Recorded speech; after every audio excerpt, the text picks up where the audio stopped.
Welcome,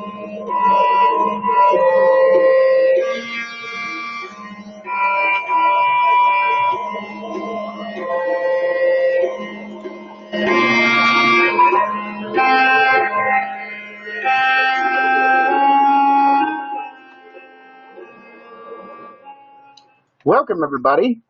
My name is Andrew Hughes, President of Designing Digitally, and I want to welcome you to a very, very spooky Halloween presentation over best practices in using microlearning. And for all of you that don't know us, Halloween is a very special holiday for us. We all dress up in the office. So immediately following this, I am going to be going to our holiday Halloween party. So my apologies for the mask, but I will be taking it off. I thought I would just introduce myself that way, and want to get started talking a little bit about best practices in using microlearning, something that is very near and dear to my heart and to our teams, because we've seen a fundamental shift in the way that we're doing learning and the way that we actually interact when we're working online. So what I'd like to do first and foremost is if you can just make sure that you all can see the Q&A. If you have any questions, I do have some of our team members in here that will be joining us to have conversations. And what I'm going to also do is just go ahead and block or shut off my webcam so that I can focus on the discussion and answer any questions as we go. However, at any time, if anybody wants to see me dressed up again in my Halloween outfit, you're more than welcome to. For all of you that don't know, I am going as the big bad wolf.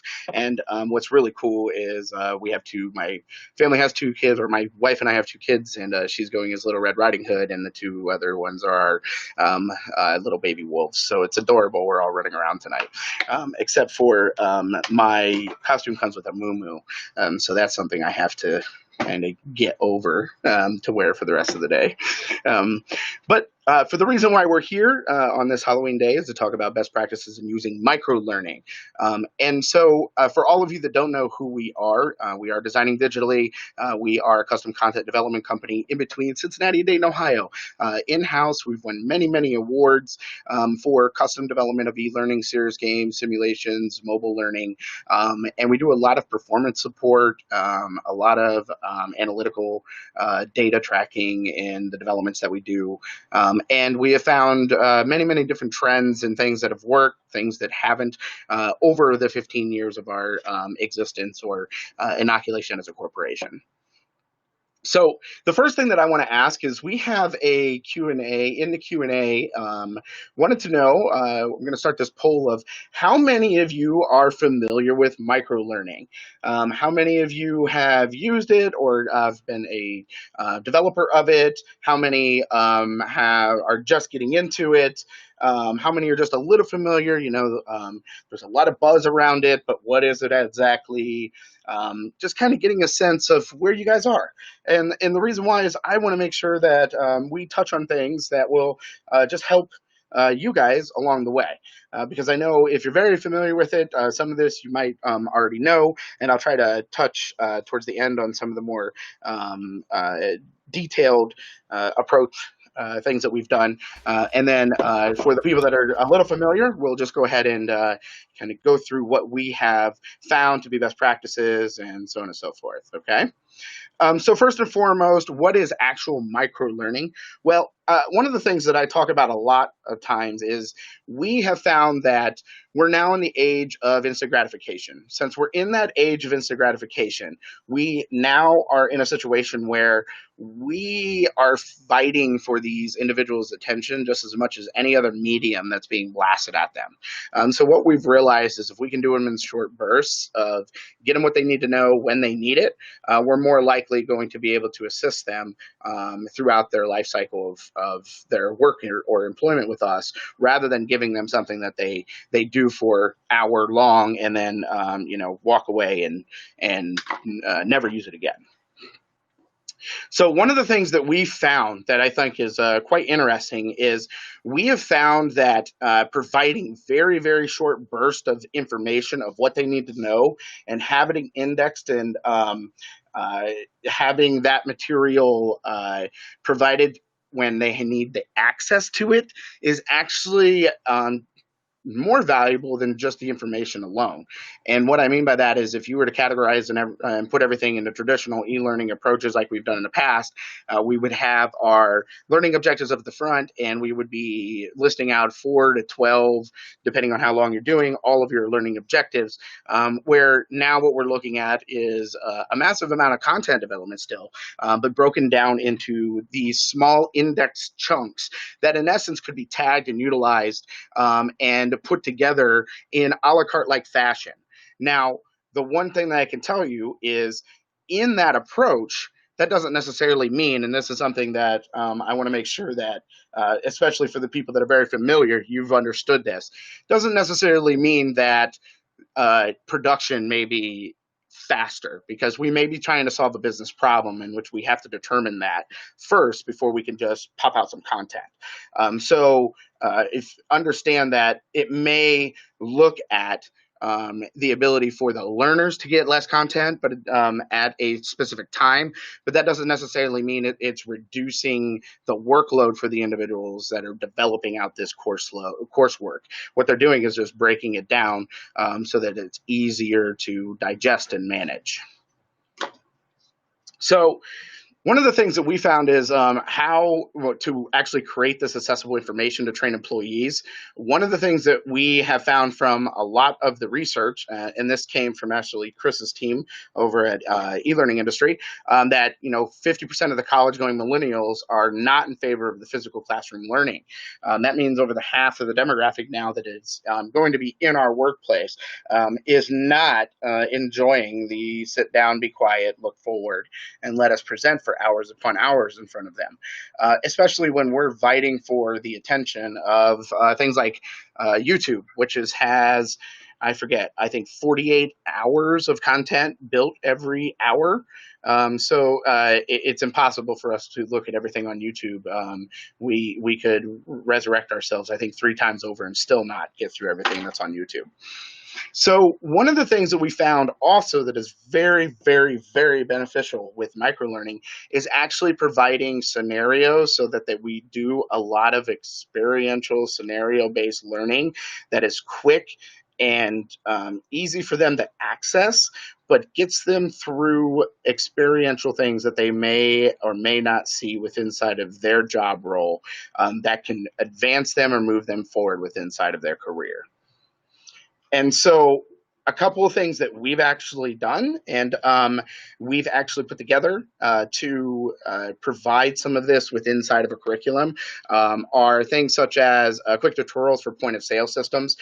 For all of you, I always make the joke, if you've ever been in my sessions, we do work with quite a few restaurants and fast food industries, and a lot of them have POS systems. And for all of you, there's an acronym for that, but those are actually point of sales.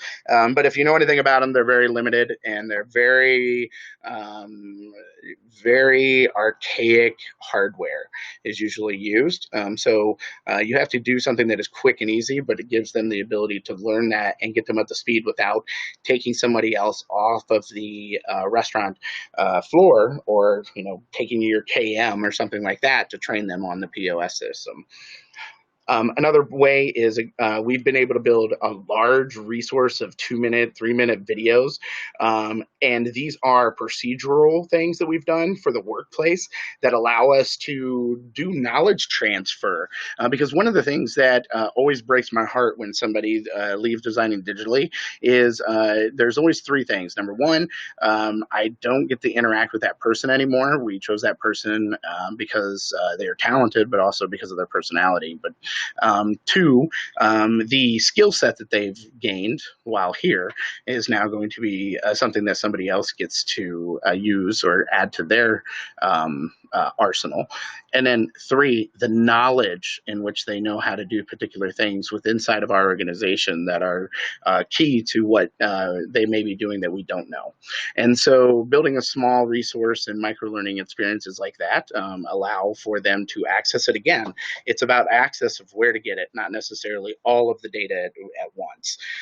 A couple other things that we've done are gamified apps to reiterate information. One of the things that's great about microlearning is we can do it over spans of time, which is a lot of what I talk about in other presentations where I discuss how rocks are made. Rocks are made over time and pressure. And the same thing if you're an athlete. I was an athlete in school and in college, and one of the things that we always did is we consistently practiced over time. And the only way we got better was consistent pressure, which was the practice, and time.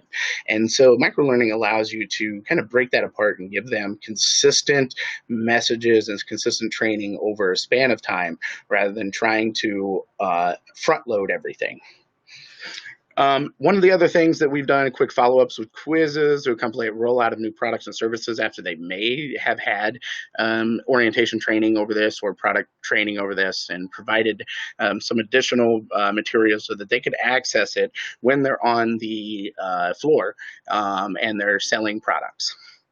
And then also advanced job skills. We get this quite often with engineers, with pharmaceuticals, things like that, where advancing the actual skills or walking them through something procedurally is always something that's very beneficial.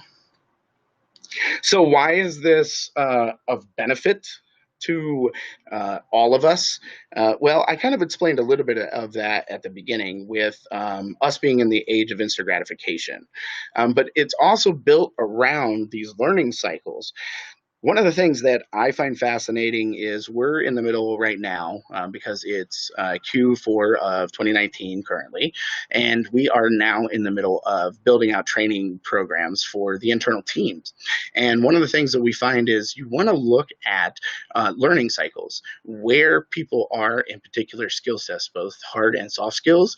And with microlearning, we are able to take these indexed training pieces and get individuals up to speed based on where they're at in their learning cycle, rather than this, oh, we're just going to build it for everybody.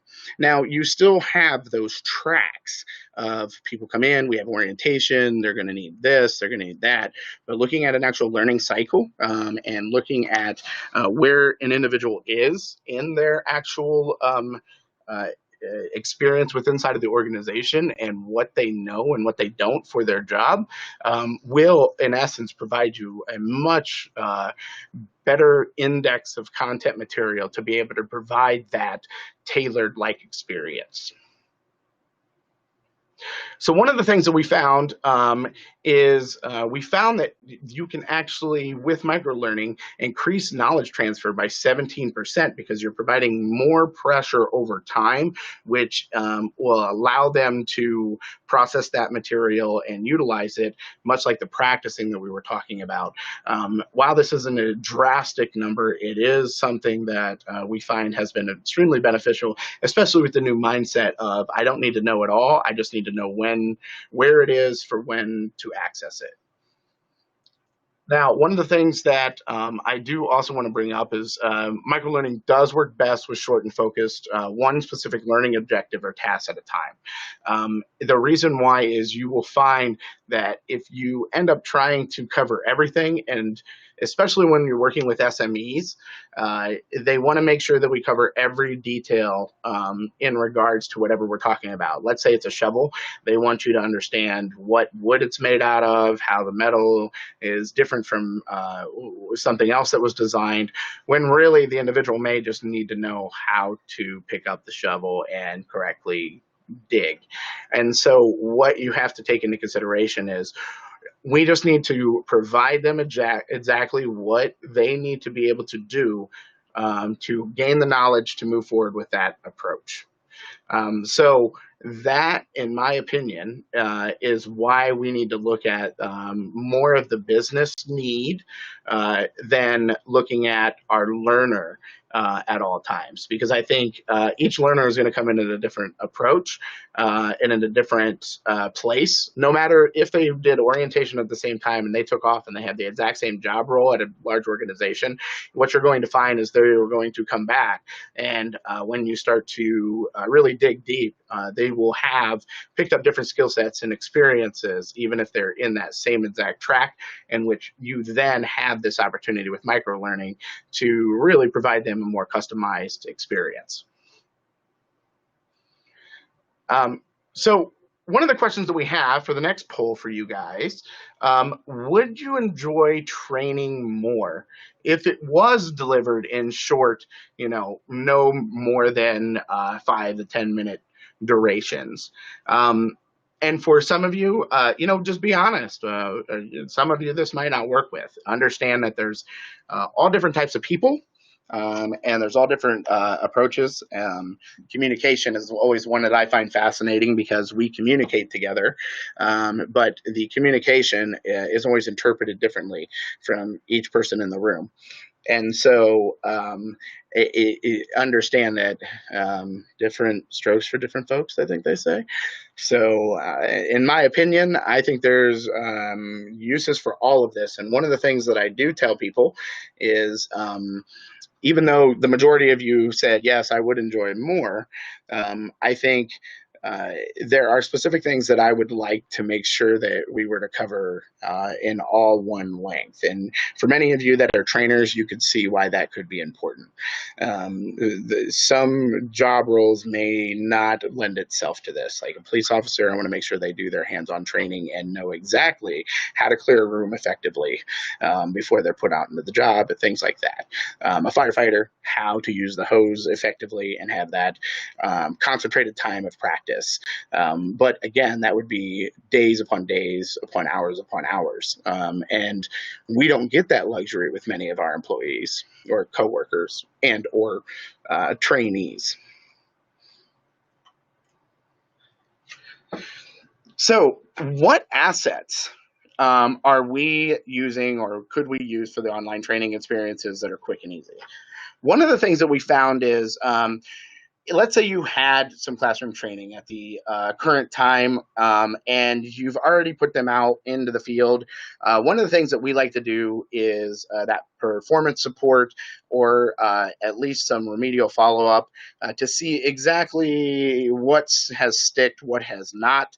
And that can be done in a quick 5-minute knowledge check quiz game type of experience that could easily be built in any one of the today's software products that you guys are using. Now, there may be, the challenges of getting people to take it, but you can also, build that into some type of competency piece that once they finish this part, then they're done. Something like that. It allows for you to at least assess and get their mind thinking about this again.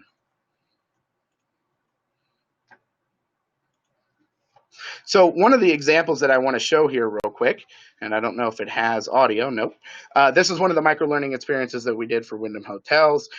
Basically, you've already been trained on exactly what these are, and these are the visual representations of the process in which what you do to distribute the actual point structure for Wyndham Hotels groups if you stay at a Wyndham's hotel. And so what we ended up doing is taking that, because they've already been pounded these visuals and representation, and providing them just this mini game just months afterwards to see how many of them have completely got it, how many of them have nailed it, so on and so forth.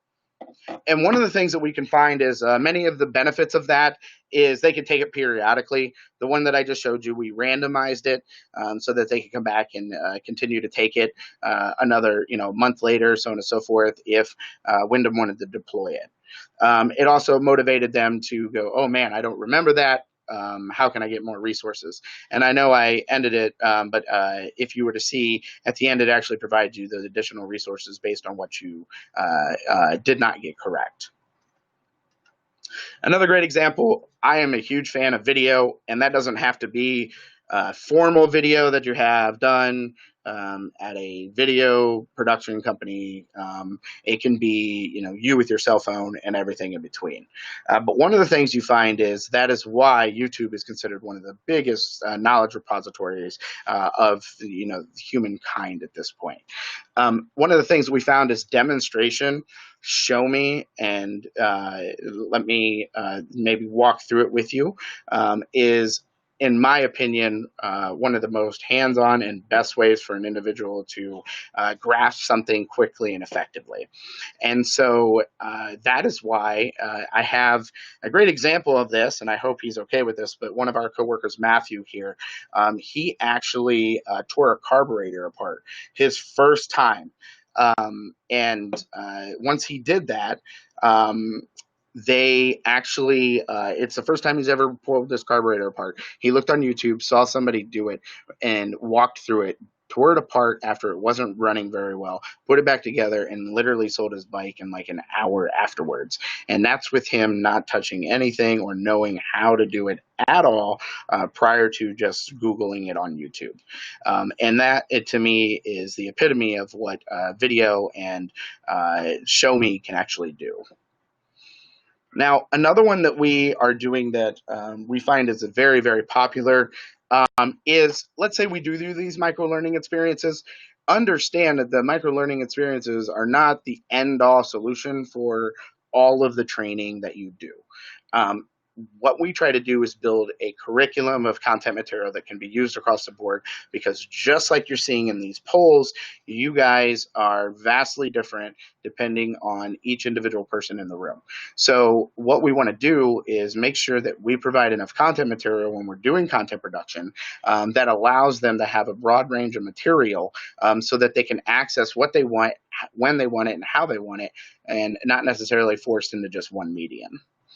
So one of the things that we do, we'll do infographics for quick takeaways, or for basically your notes that you may wanted to have for them, or anything else. If you did a video, you may want to do an actual infographic with that data if somebody doesn't want to watch a video or is not interested in that, so that you have them combined as one. And it's actually something that you could utilize depending on the type of person they are and what they would prefer. Also, one of the really cool parts about the PDFs now is you can actually embed video. When I say embed video, you're putting a player in which it will stream a YouTube video or a video from Venmo. And also you can do interactive clicks, rollovers, hotspots, jump to pages, URLs, things like that. So it allows for you to actually integrate this stuff even more, but also provide that separate piece. But they could always come back and reference that if they're looking at it digitally. And again, sorry, just took this away, but you can actually do interactive layering. You can do quick updates to it. You can embed audio and video, allowing it to be quite intriguing. And you can do this in Adobe Acrobat. You can do it in many other PDF software applications. Now here, especially for designing digitally, we love to do game-based learning experiences. And understand game-based learning experiences are very broad. We have the definition of that as something as simple as a quiz like Jeopardy, all the way up to building something like Call of Duty, or the stuff that the military is making, which are full-out simulations with headgear and running around in a big ball that looks like a hamster wheel, and everything in between. So for us, though, what we're trying to do is light gaming experiences that reiterate content or provide them with another fun experience that will allow them to continue to learn the information that we have provided to them in their prior training. So what you're seeing here is one of the additional quick learning games that is actually distributed months after, and allows them to play something quick and fun them, but gives them the ability to understand how effective they are. And then those points are put into their overall point system that in essence goes into additional points that they would get, because what we ended up doing is drinking the Kool-Aid was our motto for Wyndham. So we said we need to reward them with Wyndham Hotel points for doing these experiences, rather than just giving them false points that don't matter within inside of the actual game. So a couple other things that we found to be pretty effective in particular experiences like this is if you do quite a few of these micro-learning games, what you can do is actually build scoreboards, leaderboards, and badging systems around it.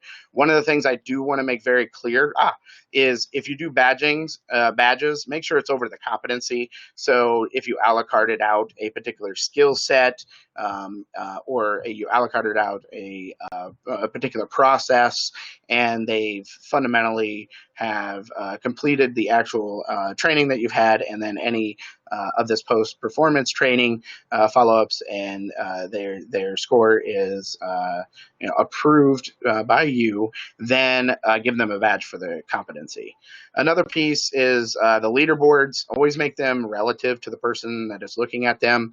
If somebody else has 1,000,000 points and I only have 5 points, I have no incentive to try to continue. I'm just doing this because I have to, and you have to try to set that mindset. So give them a little carrot in front of them. Let them see somebody that's only a few points ahead of them. That way they know they only have to take a couple more steps today to be ahead of somebody else within inside of the organization. So let me ask you guys, have you ever felt that your training has ever been too long? Have you ever had training that you felt was just way too long?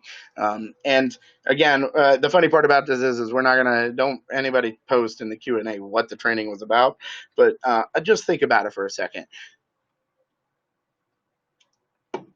Most of you, are in the L&D space, and most of you have been in a situation where you've been trained yourself. But let me ask you this also. While we're looking at this, do you think that your training would be more effective if, well, I'll get to that in just a second, okay? Ooh, you guys are already on top of it. I didn't even ask a question yet. So let's talk a little bit about how we actually capitalize from microlearning to effectively train the employees. So the first thing we talked about are videos. One of the things that I want to talk about a little bit is using short emails. We talk a lot to different organizations about internally marketing what you've actually developed out for training. So one of the key and cool things about marketing and sales is a lot of CRMs have what we call drip emails, where they can be timed out on different particular times and follow-ups and things like that. One of the campaigns that we worked on, we actually worked with the customer to actually build that out to promote the training, because a lot of it was not mandatory. And so it gave us the ability to help them internally train it through short emails. Ways to do that, you want to be able to include tips and tricks. You want to market out this training in those emails and that information. And the concept of why we're doing it, that's really important. Like it's an understanding of why you're making this training, but it's more or less the message of why they need to actually have this, and why is this important to them, and why is this going to be something that they are going to want to do, not just supposed to do. We showed you quite a few of the puzzle riddles and quizzes today, but again, this was actually the third piece out of those three different microlearning assessment pieces. Again, reiterating this information to ensure that they actually have that data and that they have been able to retain the different processes based on the visuals that are used for those processes. What this did is say, okay, let me really think about this in detail and really have a better understanding of exactly what we do from a step-by-step process with a potential customer. And this gives us a better understanding of, do they know what to do for these point structures without doing it with wording. And what ended up happening is they were, provided all of this throughout the training, so they know what these mean.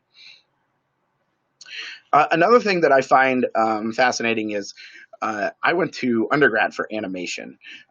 One of the things that can keep people quite interested in your learning experiences, even if they're microlearning, are interesting and quick animations. One of the pieces that we found is it's got to be easily, or it's got to be quick. It's got to be something that is compelling, and they'll be able to grasp it and retain it. Okay. And now this is the one I was trying to get to. One of the other cool things that you can now do is you can actually send out SMSs as messages and notifications. We've worked with a couple IT companies that actually have this with inside of their organization to send out mass messages. Universities have this, so on and so forth. One of the things we've also done is we've built quite a few gamified apps, whether that's for collaboration, whether that's for knowledge sharing, whether that's for something that they would use in the classroom, specific to a job function and organization. We've been able to build that around the actual organization's goals and needs. And that has been something that we find they can do something quick and easy for 15 to 20 minutes at a time, utilizing this app, and then move on. And what would happen is they could still see all of the data and still interact with each other outside of that 15-minute meeting, but then come back and do it again. And it allowed for something that they could do short bursts, but continue to interact with each other throughout this, and then come back and do it again, and again, providing that pressure over time. So let's talk about what we would do with the best practices for microlearning. The first thing is strip out all the clutter. They don't need a couple things. Number one, we don't need the CEO talking at the beginning of the modules anymore. That's the first thing. Number two, we do not need to tell them the why we're doing this. Number three, we do not need to even give the learning objectives at the beginning. So we need to strip out all of that and just get straight to the topic at hand. If you get onto a YouTube video, it basically starts like this. Hey, what's up, guys? It's so-and-so from so-so-so, and today I'm going to be showing you how to do this.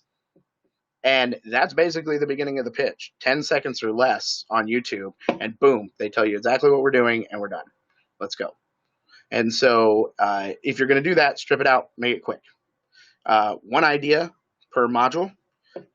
So if I'm watching, like the other night, I was watching videos on routers because I'm a nerd. And the router videos, what I did is I would have to search on how to do a hard reset, how to set up dynamic DDNS, and all this nerdy stuff that I had no idea about until the other day. First place I go, YouTube, because there's somebody that has done a specific module, specific video on how to do the hard reset.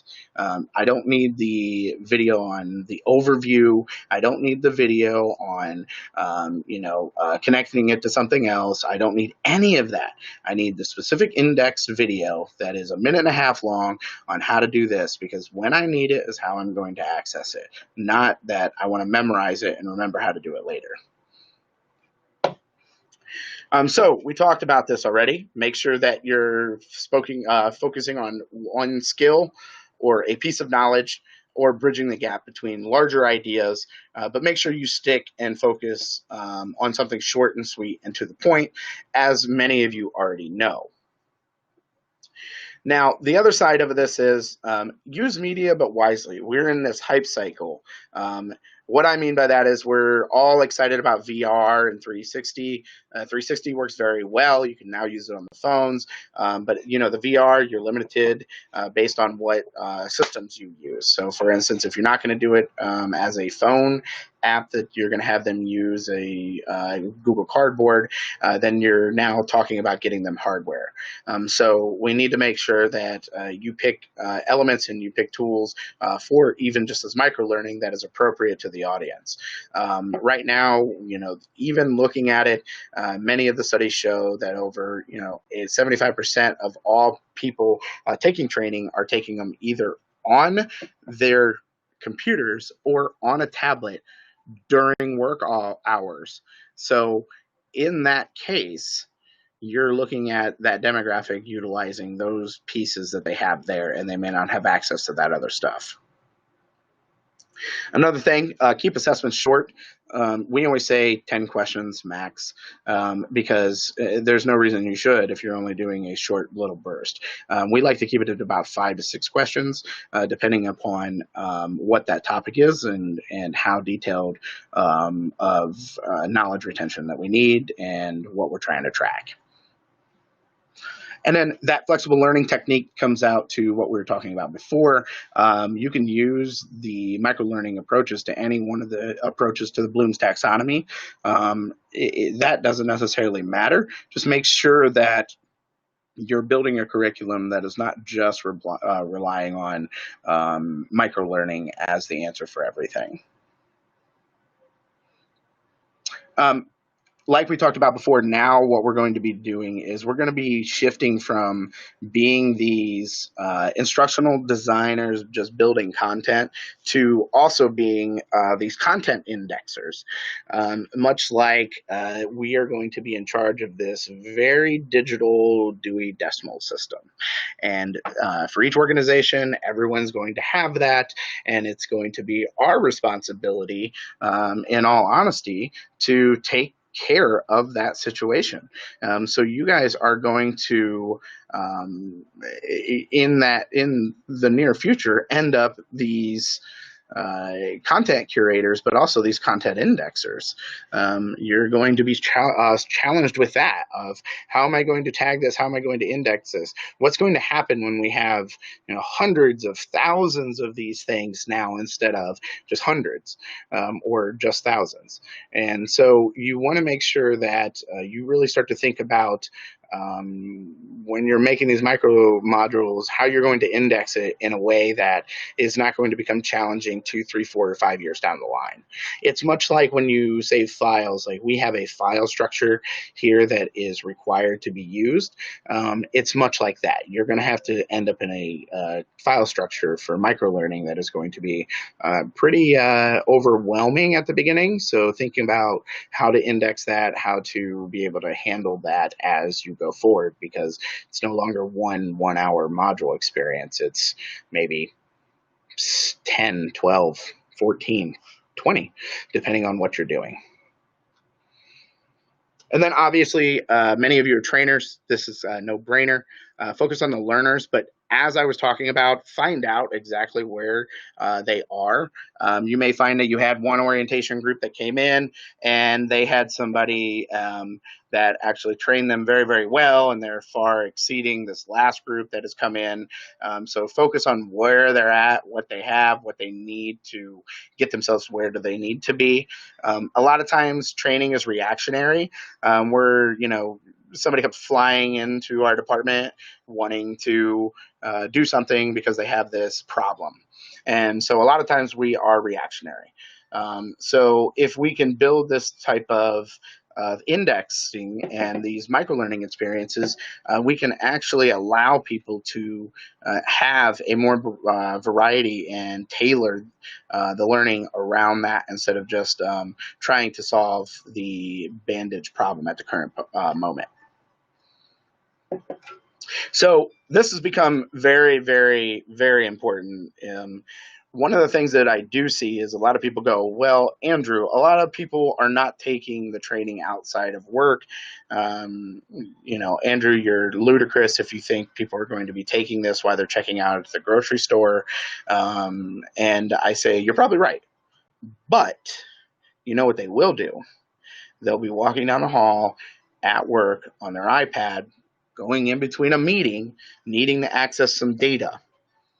That they will do. Or they'll be in the meeting, somebody will ask about something, and they'll need to access the data. The words that keep coming out of my mouth is they're going to need to access the data. And whether that's how to do this procedure, or what that number is, or what they're supposed to be doing, it doesn't necessarily matter. It's how do they do it. And you guys just answered this one, so my apologies, and sorry to marketing. They're going to be mad at me because I already had you guys answer this one. So I will move on. One of the other things that you can now do, which I love, which you could do this before, but what I love about XAPI and being able to develop courses utilizing things like that, you can actually develop these courses much like in the 90s when we were building CDs of CBTs or CBTs, computer-based training. And what would end up happening is once we have an internet connection, it would actually then send the data. So we've been able to build a few of those pieces too that are microlearning experiences that maybe somebody is not around an internet accessible area. They can still take this if they actually have it as an app or something of that nature. And once they actually get to somewhere where they have Wi-Fi, it'll ship off the data of their results, of their outcomes of what they've done. So let's talk a little bit about what we've done as far as microlearning solutions. One of the things that we built is ELFA, and this is a very fun microlearning experience. And what this is it's called Be the Boss. And this experience, and I'll kind of give you guys just a sneak peek here. This learning experience is a microlearning game where we built this, and you are actually hired to manage a lease and finance office.